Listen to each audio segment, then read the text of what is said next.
thrilling adventures of the Shadow are on the air, brought to you each week by the Blue Coal Dealers of America. These dramatizations are designed to demonstrate forcibly to old and young alike that crime does not pay.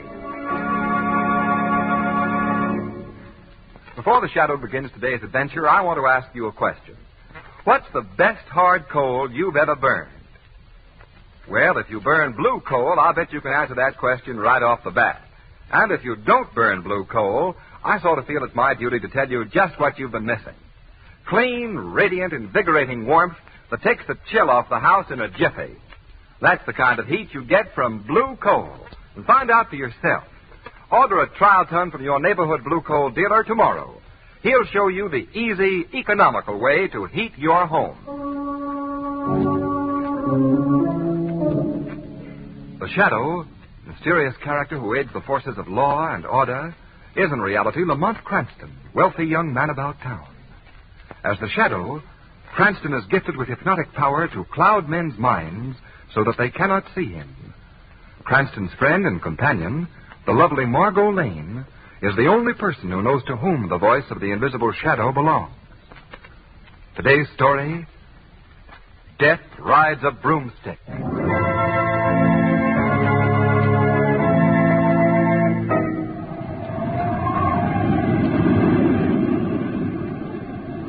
Light, Doctor? Yes, please, Miss Lane.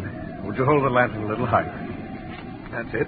Oh, I'm trying to be as careful as possible, Mr. McCavery. I understand, Doctor. Go right ahead. Mr. Cranston, would you hand me those bandages now, please? Surely. Here you are. How is he, Doctor? I'm just dressing the wound now, Commissioner. I think we ought to learn just what this is all about. But, Commissioner, he's not in any condition to talk now. I'm all right, Miss Lane. I'll explain everything right from the beginning. Then it'll all be very clear. Would you mind propping me up a bit, Doctor? Not at all. There you are. Thank you. My family, the McCavery clan, is an old family. And like many old families, there are many things in our past that we'd like to forget. Among them is the fact that many years ago, 1741 to be exact, my great-great-grandfather, Thad McCavery, chieftain of the clan McCavery, officiated at the execution of a woman condemned to be burned at the stake on a charge of witchcraft. It took place in the courtyard of the old castle, far up in the Scottish Highlands. And as the story goes, everyone in the township was dead. There she is! They're pinning the witch to the stake! Witch! Witch! Burn the witch! Burn the witch! Burn the witch! I burn her! Be it known to all that this woman, taken in the practice of black magic and known to be a sorceress in league with the powers of darkness and the evil one himself, is this day to be burned at the stake, that her remains may not be buried in hallowed ground, nor may any offer prayers for the peace of her soul. Her judged due and signed with the seal of the chieftain of the clan McCavery. Executioner, apply the torch! Stay your hand! If I am to die for my witchcraft, then is the clan McCavery to feel the power of it. This day I curse you, McCavery, with a dying curse. I give you 200 years from this day, and in the second month of the second century from this date, every male who bears the name of McCavery shall die a horrible death. By the end of that month, there shall be no man living with the name or the blood of McCavery. This I promise. Enough! Apply the torch! The curse! Apply the torch! The curse is on you!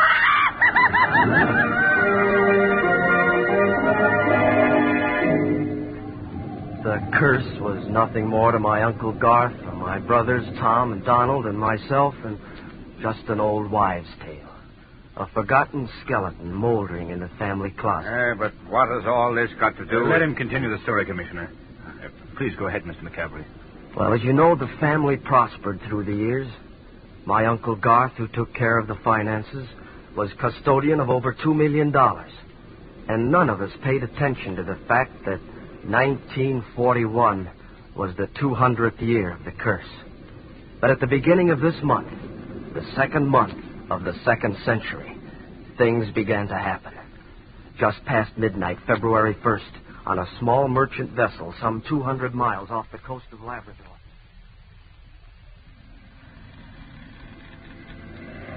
Our mate, snatched from the prime of life, whom we must leave behind us buried in a sea grave, shall hold a place in our hearts forever. May God in his goodness see fit to bring to him at last peace and bring him home to harbor. Amen. Amen. Amen. Commit the coffin to the sea. Hoist away over the edge. May heaven so receive the soul of Thomas McCavery.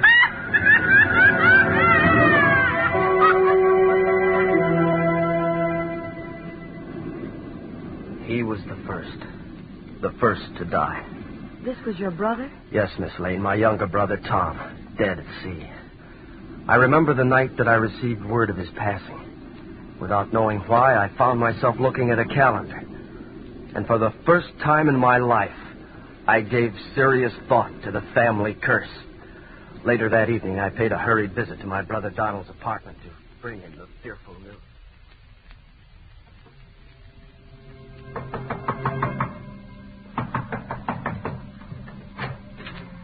Oh, Jamie, come in. I was just writing to... Jamie, what's wrong? You're pale as a ghost. Donald, Tom is dead. Tom is dead? Yes, I just received a cablegram. Tom dead? Why, no, that's impossible. It's true, Donald. He was in the best of health. What happened? The cable just said, cause of death unknown. Cause of death unknown? Donald, do you know what month this is? Well, yes, it's February. Why? February is the second month of the second century. Well, what has that got to do with... Oh, yes, I see what you mean. Now, Jamie, you don't think... I do. I believe that the curse of the clan is now at work. Oh, come now, man. In this day and age, no one can believe that a story that's been handed down... Donald, someone fired that shot from outside this window. Look, they threw the gun in through the glass. Why in the name of heaven should they... Look, it's mine. That's my gun. How in the world... Jamie. Donald, what's the matter? I've been shot. Donald. Donald!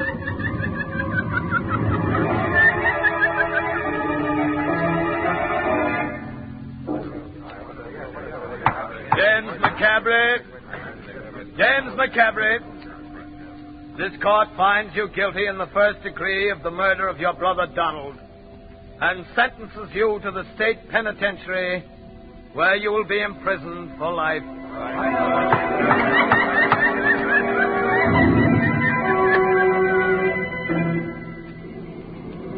Say, officer, it's pretty stuffy in here. Would it be asking too much if we went out to the observation platform? You know, just for my last fresh air as a free man. Well, okay, McCavery. But no funny stuff. No funny stuff. Come along, then. But remember, you and me are going to be closer than Siamese twins till we get to the big house. I could hardly forget it with these handcuffs on. Oh, boy, that smells good. Cigarette? Thank you. Tell me something, will you? What's that? What come over a young guy like you to bump off your own brother? I didn't kill him. Now, look, Buster, you aren't talking to the judge now. You were found with your gun in your hand. The door locked, and you were trying to smash your way out the window. What does that look like, a tea I party? repeat that I didn't kill him, so don't ask me any more questions. Okay. Have it your own way. Good evening, gentlemen. Evening. It's lovely weather, isn't it? The days are getting longer. I'm trying to put around my garden before the light's gone. You fond of gardening? No. It's excellent for the health. Yeah, I know. I specialize in hydrangeas. You like them? Yes and no. Oh, it's a beautiful flower. Last season they didn't do well for me at all at first. No? No, I used some of Dr. Webb's silica extract on them, and you know what? No, what? There's a gun in my left-hand pocket that's going to blast a hole right through your midsection any second now. What? Yes, so I'll just bet you're going to be a good boy and unlock those handcuffs, aren't you? I don't get you. Unlock them. Sure, okay. Say, who are you? They call me the Smiler. Well, what's this all about? You'll find out after we're off this train, Jimmy. Now, over the side with you.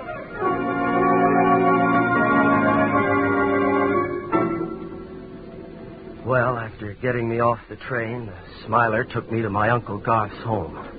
Oh, but I guess, Lamont, that you and Miss Lane know the story from there on. Yes, Jimmy. Margot and I were driving out to your uncle's. Margot was asking me why I had to... Lamont, will you tell me why you picked the dead of night to pay a call on the McCavery mansion? Well, Margot, I thought old Garth might need a little cheering up. There's trouble between his nephews has hit the old boy pretty hard.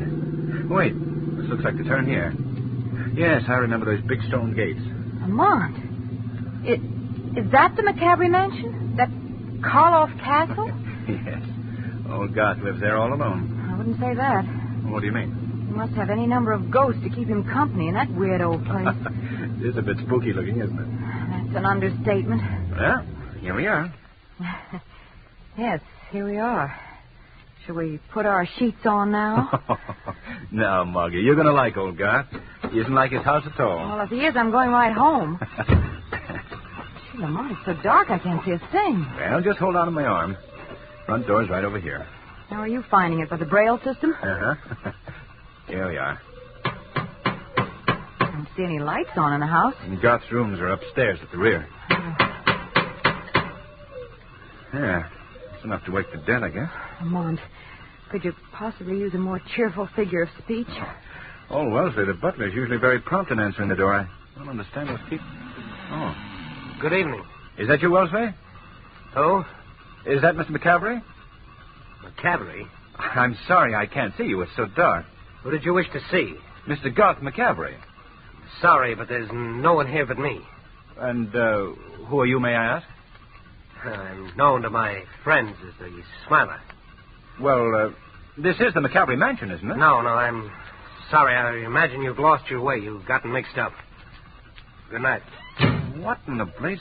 This is the McCavery mansion. I've been here dozens of times. But, Lamont, why should that Wait a man... minute.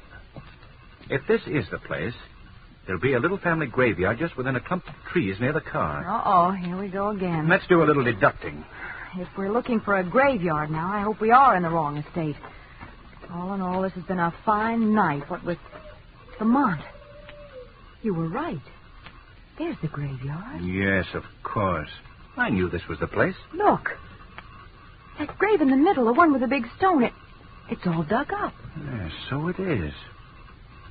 So it is. Margot, I'm afraid we've got a flat tire. What are you talking about? We've got a flat tire, and we're going to ask our rude gentleman friend to let us use his phone. We're going to get into that house at once.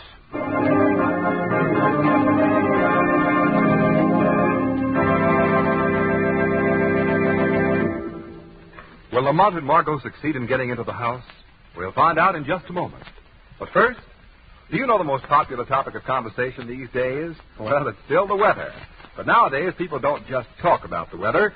They do something about it. Yes, sir. Millions have the last laugh on Old Man Winter by burning blue coal. But they've discovered that blue coal gives them greater heating comfort at less cost. And no wonder. Blue coal is America's finest hard coal. Mined deep down in the ground where only the choicest hard coal is found. Consequently, there's no finer fuel your money can buy. Yes, blue coal distributes steady, longer-lasting, healthful heat. And a blue coal automatic heat regulator makes it doubly easy to keep your house at the exact temperature you want. Just a flick of the finger and the thermostat is set, and your furnace dampers open and shut automatically. Blue coal and a blue coal heat regulator make the modern combination for low-cost, convenient heat. So try the easy blue coal way to heat your home. Phone your neighborhood dealer tomorrow. Ask him for a free furnace inspection, and let him help you enjoy better heat at less cost. His name is listed in the Where to Buy It section of your classified telephone directory under the words Blue Coal. And now, back to Death Rides a Broomstick.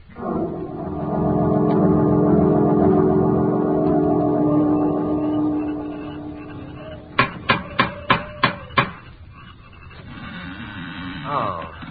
Yes? I hate to bother you again, old man, but my left rear tire's gone flat. I wonder if I could use your telephone. Haven't you got a spare? Oh, no, I haven't. You're sure of that? I'm quite sure. I'll come in. Thank you. Go ahead, Margot. All right.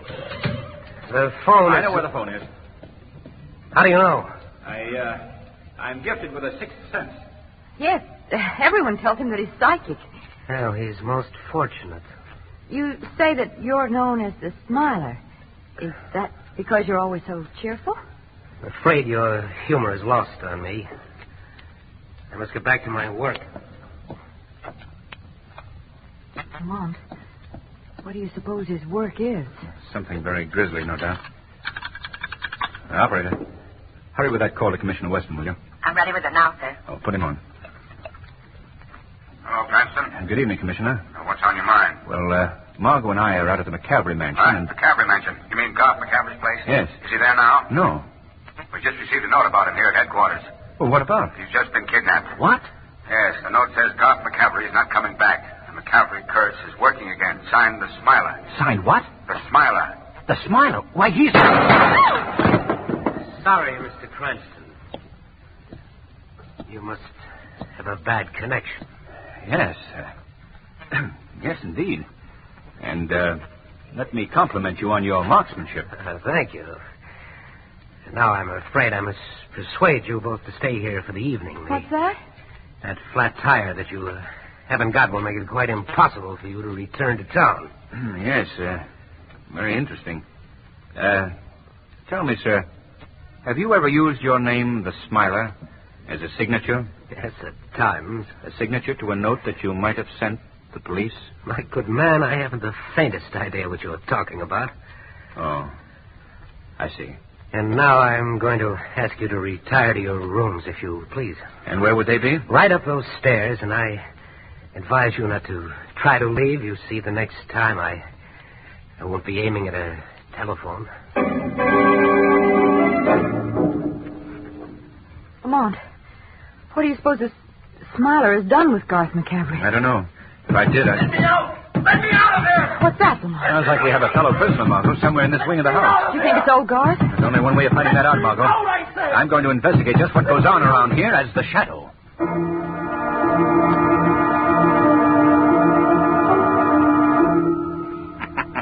What was that? Who's there? What are you doing here, James McCavery? I'm being held here, a prisoner, but who speaks to me? I am a friend. I'm here to help you. How did you get here? I escaped from the train that was taking me to the penitentiary. How? I was helped by the man who later brought me here to my uncle's home. Was this man the Smiler? Yes, he was. Is he the one who locked you in this room? That's right. Why are you being held prisoner? I don't know. Do you know where your uncle is? I believe so. He's been kidnapped by a gang of murderers. How did you learn that? I overheard the Smiler speaking on the phone to the men who've taken my uncle away. Did he happen to say where they might have hidden him? Yes, at least he mentioned the name of the Sailor's Roost. It's a tavern out on the seacoast. Say, wait a minute. Maybe these kidnappers are the same ones that killed my brothers. If I can rescue my uncle, perhaps I can prove my own innocence. Don't worry, Jimmy.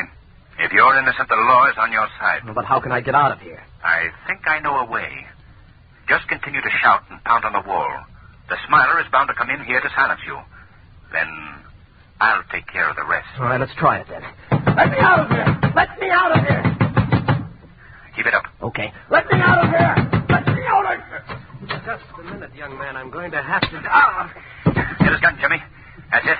In the next room, Margot Lane and Lamont Cranston are being held prisoner. Release them and take them with you. They may be able to help you prove your innocence. All right, but to whom do I owe my thanks? Who are you? I am the Shadow.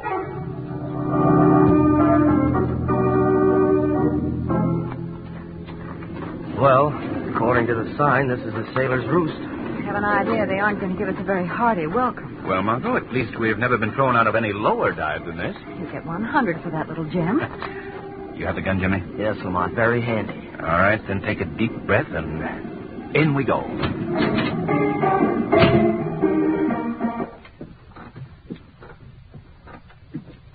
Nice-looking welcoming committee. Yes. Chummy-looking group of cutthroats. Where do we go? Straight ahead to that back room. Follow me. All these hoodlums are watching every move we make. I know it. All we can do is Wait a hope... minute. Where do you think you're going? Why, we thought we'd have a drink back there. You'll have a drink in here, buddy. There's more room, and it's nicer for a lady. Now, what'll it be? Well, something warming. Brandy and Benedictine be all right for you two? That's swell. Yes, fine. Okay. Anything else on your mind? Else? Yeah. Else. Well, only that we're looking for someone. Who? Mr. Garth McCavery. But I don't suppose you'd know anything about him. I don't. No, I somehow didn't think you would. You'll have to wait a second for your drinks. I've got to get some Benedictine in the back room. Interesting chap. Isn't he? And what's more interesting is that right behind the bar there are at least 6 bottles of Benedictine. He wouldn't be notifying someone that we're here, would he? James, I think he would. Well, we're certainly the object of all eyes. Every thug in this place is glaring at me. I was just talking to the boss, and he says there is a Mr. Garth McCavery here after all. Well, what do you know? He's right up at the top of the stairs. The boss, a couple of you can go up. Wanna? It's a trap. Not by that door. Call the police. Watch. Right. On, go. Going. Menu. Wait.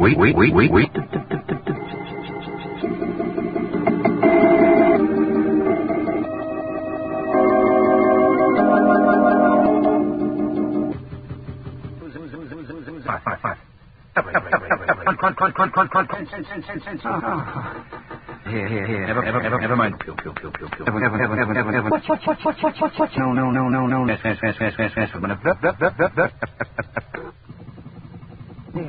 Oh, no. Me. When. What's he talking? I don't know. Put up, tell you. Put up. Do I say. How about my hat? What's all about? We're here to say. That's very touching. What do you mean? I mean, you blundered into something that best. And you both of you. Then you hear your own free will, Mr. McCavery. All right, I'll be right there. That boat's taking me to a tramp steamer. Your purpose? My purse is in the black valise in the corner. That bag contains all McCavery millions. Heavily burdened to cash. Oh, I see. What is you seeing, Dr. Cranston? I know that you are the murderer of Excellent introduction. By the time you late. What's that? Could the police hear your name? You're here by that name. Names. But he's my house. Prisoner. Rob, he's right on the stairs in this building. How did he get here? By in process of bringing him with. Bring him with. Police. Jimmy. God's sake. Look out for him, Jimmy. What do you mean? It means I engineered this for escape from a term of life imprisonment so I could personally give you a quicker death from this gun. You mean, Uncle Garth? Yes, he does, Jimmy. That's why he had the Smiler help you escape from the train so that you, the last to be killed, could never talk, even in a prison cell. No. Well, that explains the open grave we saw. It was to be Jimmy's grave. I can't believe it. Now, then perhaps this will convince you. Jimmy, look out! I think you've done yourself on Get away from him, unless you want the same thing, both of you. Where are you going? After bidding you both a fond farewell, I'm using this window as an exit to my motor launch. The police are covering this building. They'll spot you. I'll chance that. Come back here. You'll never make it. Yes, I will. Someone's throwing a searchlight on this window. Yes, so I see McCavery. McCavery! You're right, Cranston. I thought I was a little too smart.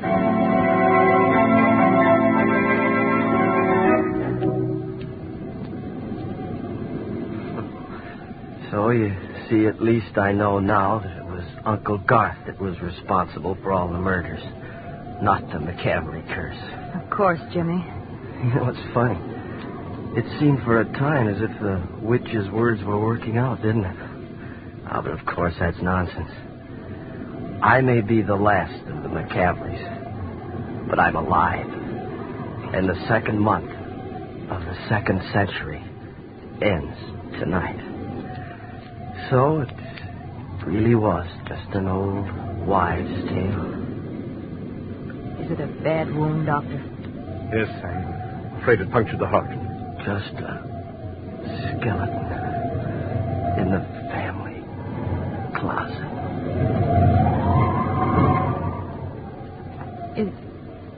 Is he dead?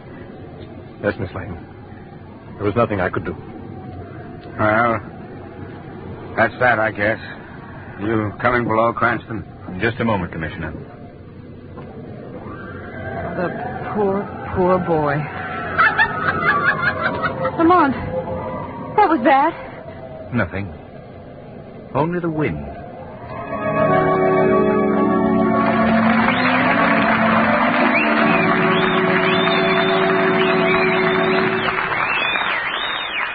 And now, before the Shadow gives us a thrilling thumbnail dramatization from real life, here's John Barclay, America's home heating expert.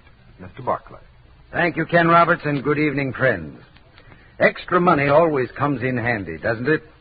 Well, you householders can save yourselves extra money just by taking a few simple precautions during this blustery weather. For instance, if your house is on a hill, protect the windows on the north side with storm sash and weather stripping. Another sound idea is a storm door on the outside of your regular front door.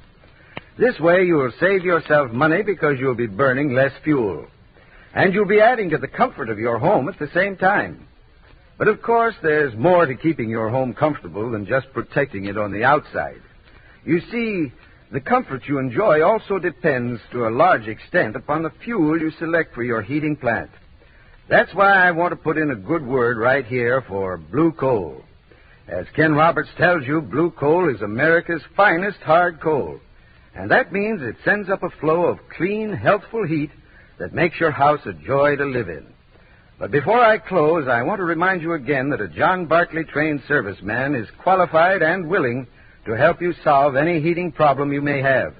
His services are an exclusive blue coal dealer accommodation. It'll pay you to phone your neighborhood dealer in the morning. Thank you.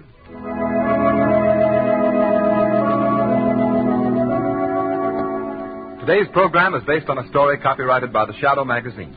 The characters, names, places, and plot are fictitious. Any similarity to persons living or dead is purely coincidental.